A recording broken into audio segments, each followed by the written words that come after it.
नमस्कार दोस्तों, कहानियों की श्रृंखला में आज सुनेंगे पद्मश्री से सम्मानित सुप्रसिद्ध लेखिका सुनीता जैन जी की कहानी बिंदु।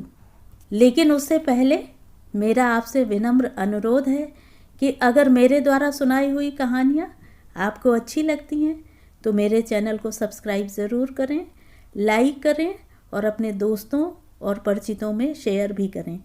बेल आइकन दबाना बिल्कुल भी ना भूलें। आज सुनिए बिंदु। सुबह की चाय पीते उसे लगा कि बाहर धूप खिल गई है। उठकर उसने सारे पर्दे सरका दिए। सच ही धूप निकली थी और घास पर पड़ी बर्फ जगह जगह से पिघल रही थी। खिड़की से देखने से ही मालूम होने लगा कि सर्दी गई, वसंत आया। दरवाज़ा खोल वह बाहर आई। दूध के डिब्बे उठाकर अंदर रखे और अखबार उसने खोला ही था कि बुआ की लाल मस्टांग कार सर्र से आकर ड्राइव वे में खड़ी हो गई। लंबा भूरा कोट और सिर पर मफलर लपेटे संभल कर पैर रखते बुआ गाड़ी में से उतरी। अरे इतनी तो सर्दी नहीं है बुआ, जितनी लिपटी हुई हो, पास आकर बिंदु ने शरारत से कहा। तभी तो तू सिर्फ गाउन पहने टहल रही है ना, लगी आते ही डांटने। सच ही बुढ़ापे में लोग सेनाइल हो जाते हैं। बिंदु का जी अकारण ही बुआ से लिपट जाने को हो रहा था। कितना प्यार करती हैं बुआ उसे।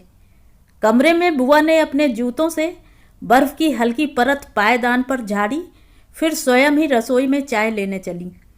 उन्हें पता था कि बिंदु कॉफ़ी परकोलेटर में सुबह ही ढेर सारी चाय बनाकर रख लेती है और ऑफिस जाने तक उसी में से पीती रहती है। कितनी बार उसे उन्होंने समझाया भी है कि इतनी चाय ना पिया कर, नुकसान करती है, पर बिंदु तो है बस बिंदु ही। चेरीवुड की खूबसूरत गोल मेज के पास कुर्सी खींच बुआ बैठी तो बिंदु बोली, आज सुबह सुबह कैसे, लाइब्रेरी नहीं जाना क्या? बुआ 50 के पार हो गई हैं, पर अमेरिका में 50 का कोई बूढ़ा नहीं कहलाता। भारत से आकर बुआ ने लाइब्रेरी के काम की ट्रेनिंग ली और अब 2-3 घंटे लोकल लाइब्रेरी में काम करती हैं। काम से व्यक्ति स्वस्थ रहता है, बुआ हरदम हर व्यक्ति से यही कहा करती हैं। नहीं, आज छुट्टी ले ली है। तू ऑफिस जाएगी क्या? जाऊंगी, पर जल्दी तो है नहीं, क्लास 3 बजे है। तब तक बस ये टर्म पेपर देखने हैं। बुआ, यह पेपर आपको पढ़कर सुनाऊं तो आप हंसते हंसते लोटपोट हो जाएंगी। एक चीनी लड़का है मेरी क्लास में, नया आया है, उसी का पेपर है। एक दिन मैंने उससे कहा कि तुम्हारा वाक्य गलत है, तो अपनी छोटी छोटी आंखें मुझ पर गड़ाकर बोला, कैसे? देखिए, यह रहा छकड़ा, यह रहा आदमी, यह रहा बैल। उसकी समझ में ही नहीं आता कि अकेले शब्द ही तो वाक्य नहीं बनाते, शब्दों का क्रम। बुआ, क्या बात है? बुआ खिड़की से बाहर देख रही थी। बिंदु की बात पर हंसी नहीं। ये तो बुआ जैसी नहीं, वे तो ज़रा ज़रा बात पर हंसा करती हैं, हंसना सिखाती रही हैं। बुआ, घर पर सब ठीक है ना? शशि से उलझ पड़ी क्या? शशि बुआ की बहू का नाम है। अरे नहीं पगली, मेरी उम्र क्या बच्चों से उलझने की है। तो चुप क्यों हो, तबीयत खराब है क्या? नहीं बिंदु। प्याला उन्होंने मेज पर रख दिया और चुप सी बैठी रहीं। पर्स खोलते हुए बोली, दिल्ली से राजरानी का खत आया है। माँ का? बिंदु पूछ नहीं पाई क्या लिखा है। बिंदु, बुआ उसे नाम लेकर तभी बुलाती हैं जब गंभीर होती हैं। कृष्णकांत को दिल का दौरा पड़ा है। बुआ उठी और 2 गरम प्याले चाय के बना लाईं। तेरी माँ ने लिखा है, अगले दौरे में वह शायद बचे नहीं, तुझे वापस आने को। उससे क्या लाभ होगा बुआ? कृष्णकांत ने तो आने को नहीं लिखा। नहीं बिंदु, पर उसने तुझे अमेरिका चले आने को भी तो नहीं कहा था। तो सब कुछ जानते हुए भी तुम ऐसी बात कह रही हो। सब कुछ जानते कह रही हूँ बेटी, तुझे जाना चाहिए। तेरे सारे तर्क मेरे सामने बेकार हैं। मैं ही तुझे एक दिन नर्सिंग होम से उठाकर इस देश में लाई थी, तुझे बराबर अपने पैरों पर खड़ा होने को कहती रही। तू प्रोफेसर हो गई है, पर इन 9-10 बरस में क्या बदल पाई है? जिस पुरुष ने तेरी कदर नहीं जानी, उसको तू क्या पूरी तरह से भुला सकी है? भुला दिया है बुआ, आप क्यों मेरा दिल दुखा रही हैं? नहीं भुलाया है बिंदु, नहीं तो सबके कहने से भी तूने तलाक क्यों नहीं मांगा? अच्छे से अच्छे अमेरिकी आदमी के विवाह प्रस्ताव को ठुकराती रही है। वह मन की बात थी बुआ, मन की ही बात मैं भी कर रही हूँ। मन ही तो हमारी मजबूरी है। बिंदु, वह तेरा पति है, तुझे जाना ही चाहिए। उसने अजय को तुझसे छीन लिया, तुझे जाना ही होगा।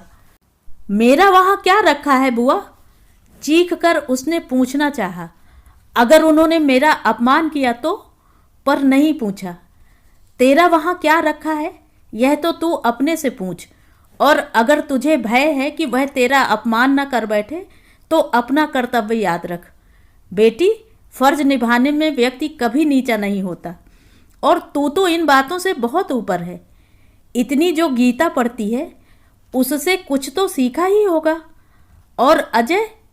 उसने पूछना चाहा कि अजय कहाँ है, पर बुआ उसके मन को पढ़कर भी चुप रहीं। बहुत दुख रहा था बिंदु का अंतरतम। बुआ जानती हैं, बुआ क्या नहीं जानती। बरसात में निकलने वाली राम गुड़िया सी बुआ की लाल कार सड़क पार के पेड़ों में ओझल हो गई है। पिघलती हुई बर्फ में से घुलकर सड़क ब्लैक बोर्ड सी चमक रही है, जिस पर कहीं कहीं सफ़ेदी अक्षर सी प्रतीत होती है। स्कूल जाने वाले बच्चों का छोटा सा काफिला जो 8:15 के करीब उसके घर के सामने से गुजरता है, जा चुका है। इक्का दुक्का लेट बच्चा भागता हुआ सामने से निकल जाता है। बगल के घर में रहने वाली मिसेज हिल ने स्प्रिंग क्लीनिंग शुरू कर दी है। रेक से कुरेद कुरेद कर वह मरे हुए पत्ते और घास लाकर एक तरफ इकट्ठा कर रही है। अभी उन्हें टीन के बड़े कनस्तर में रखकर जलाएगी। बिंदु खिड़की के पास कुर्सी डाले बैठी है। कृष्णकांत, तो क्या जाना होगा? सड़क पर तेजी से आती एक कार झटके से ब्रेक लगने के कारण चर्र की आवाज़ करती अर्धवृत्त में घूम गई है। कार का चालक बाहर उतर आया है और सहमा सा बच्चा जो सड़क पार करने का यत्न कर रहा था उसे देख रहा है। आदमी ने बच्चे का हाथ पकड़ उसे सड़क पार करवा दी है।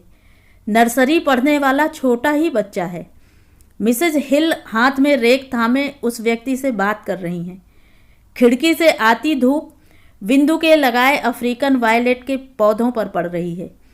नाजुक से फूलों के काशनी रंग निखरे आ रहे हैं और हरे पत्ते इतने चिकने मुलायम हैं, इतने कि उन्हें देखकर ही नए बच्चों को गोदी में उठाने जैसा सुख होता है। क्यों जाना जरूरी है? वे ही तो छोड़कर इंग्लैंड चले गए थे। कब लौटे? और अजय? बिंदु का सिर चक्कर खाने लगा है। मिसेज हिल अखबार का कागज उमेट रही है, खूब कसकर उमेट रही है। उमेट कर उसमें दिया सलाई लगाई है। कागज सीला है, धुआं हो रहा है। आग धीरे धीरे उसके भीतर ही भीतर फैलेगी। वह धीरे धीरे जलेगा। जलते हुए पत्तों और घास की गंध हवा में भर गई है। हवाई जहाज की खिड़की में से धीरे धीरे लुप्त होते एयरपोर्ट के साथ बुआ भी खो गई हैं और बिंदु का जी कहता है, पता नहीं बुआ से मिलना अब होगा कि नहीं। स्नेह और सहनशीलता से बनी उसकी बुआ, जिन्होंने 10 बरस पहले अमेरिका से भारत आकर अस्पताल में पड़ी बिंदु को कलेजे में दुबका लिया था, सबसे लड़ झगड़ कर, स्वयं बिंदु से भी जिरह कर उसे अमेरिका अपने दोनों बेटों के पास ले आई थी। बुआ के 2 ही बेटे थे और दोनों न्यूयॉर्क में बस गए थे। वहीं बुआ आती जाती रहती थी। बिंदु को ले जाकर तो वे खुद भी न्यूयॉर्क के पास ही लॉन्ग आइलैंड में रहने लगीं। जब तक कि बिंदु स्वस्थ हो पढ़ने लिखने में नहीं लग गई, बुआ उसके पास से हटी नहीं। न्यूयॉर्क नीचे छूटता जा रहा है।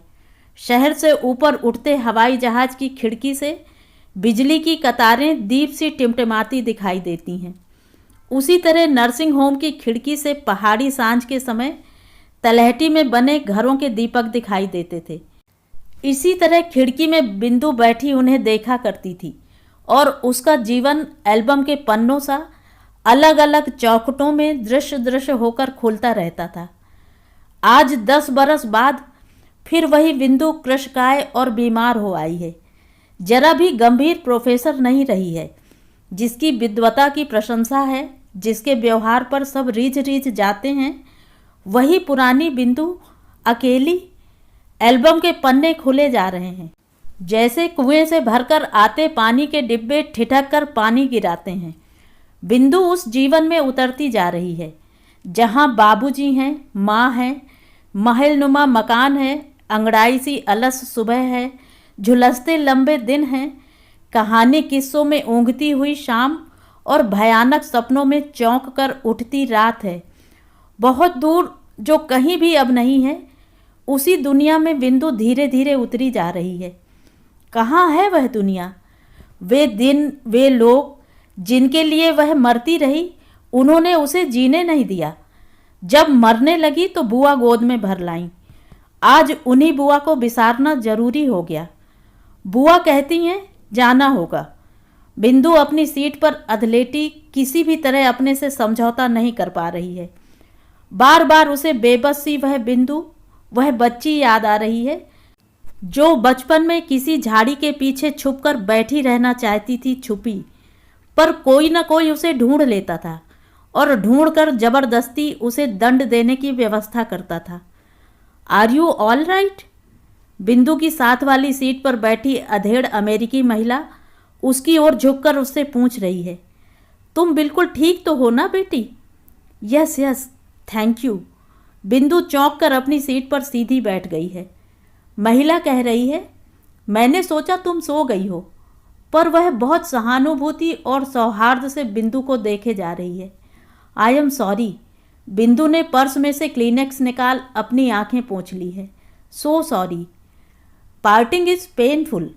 जुदा होना बहुत तकलीफ देह होता है ना, महिला ने कहा है। बिंदु बिना आवाज किए नाक साफ कर रही है। पर्स से नया क्लीनेक्स निकाल लिया है। हंसती सी बोली है, एंड ऑल्सो मीटिंग, और मिलन भी। महिला सोचती सी मुस्कुरा दी, जैसे बिंदु की बात उसे बहुत निराली और अच्छी लगी हो। सिर हिलाकर स्वीकारात्मक ढंग से उसे दोहराया, you are right, meeting too. दोनों में हल्की बातचीत चल पड़ी। महिला के पति की इसी साल मृत्यु हो गई है। बच्चे सब अपने अपने जीवन में व्यस्त हैं। उसका जीवन निरुद्देश्य हो गया है। वह जर्मनी जा रही है सैर को, क्योंकि उसके माता पिता जर्मनी से अमेरिका आए थे जब वह पैदा भी नहीं हुई थी। उसकी माँ उसे हरदम जर्मनी की बातें बताया करती थी, क्लोन, राइन, ब्लैक फॉरेस्ट की। जानती हो, महिला ने कहा, मैं बहुत पहले जर्मनी घूम आती तो अच्छा होता।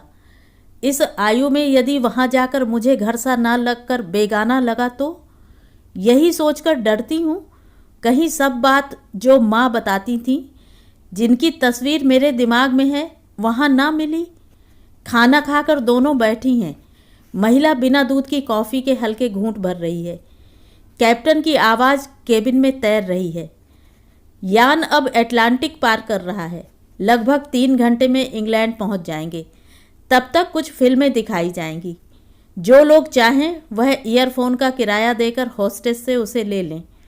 महिला ने ईयरफोन कान में लगा लिया है। केबिन की बिजली धीरे धीरे बंद हो रही है। कुछ लोग सोने का यत्न कर रहे हैं। सामने पर्दे पर मैरी ऑफ स्कॉटलैंड नाम की ऐतिहासिक फिल्म चलने लगी है। मैरी, बिंदु याद करने का यत्न करती है। उसको तो शायद मृत्यु की सजा दी गई थी बगावत के आरोप में। पर्दे पर बिना ध्वनि की तस्वीर आ जा रही है। चारों ओर चुप्पी हो गई है। बिंदु ने आंखें बंद कर ली हैं। महिला की बात वह सोच रही है। यदि वास्तव में ही जर्मनी में इसका जी न लगा तो? बेगाना लगा? ठीक ही तो डरती है। डर? सभी इसी तरह जीवन के प्रारंभिक छोर को अंत तक उठाए उठाए फिरते हैं। डरते हैं कि भरभरा कर टूट न जाए। टूट गया तो जीवन अधर में लटक जाएगा। उसे बड़ी जोर की मतली होने लगी है। सामने सीट पे बंधा सिकनेस बैग उसने हाथ में ले लिया है। हवाई जहाज बादलों से टकराकर ऊपर नीचे झटके खाता उड़ रहा है। कैप्टन ने अभी सूचना दी है कि मौसम खराब होने के कारण फ्लाइट कुछ देर से लंदन पहुंचेगी।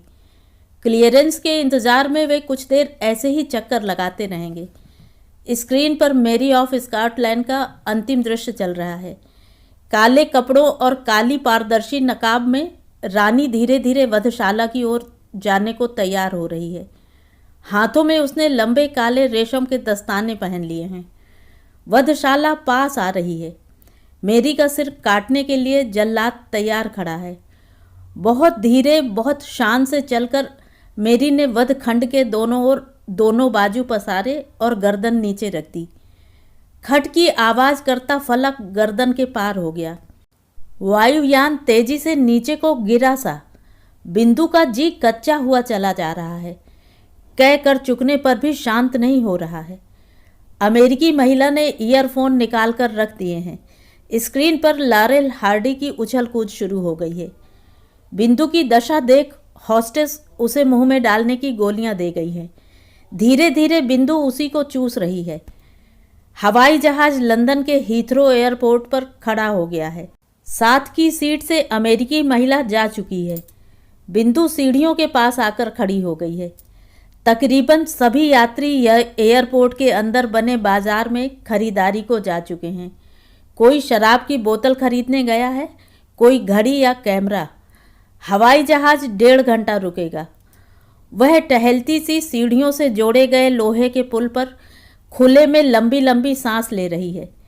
नीचे तोतिया हरे रंग की साटन की सलवार कमीज पहने, नायलॉन का जालीदार गोटा किरण लगा दुपट्टा ओढ़े एक युवती झाड़ू लगा रही है।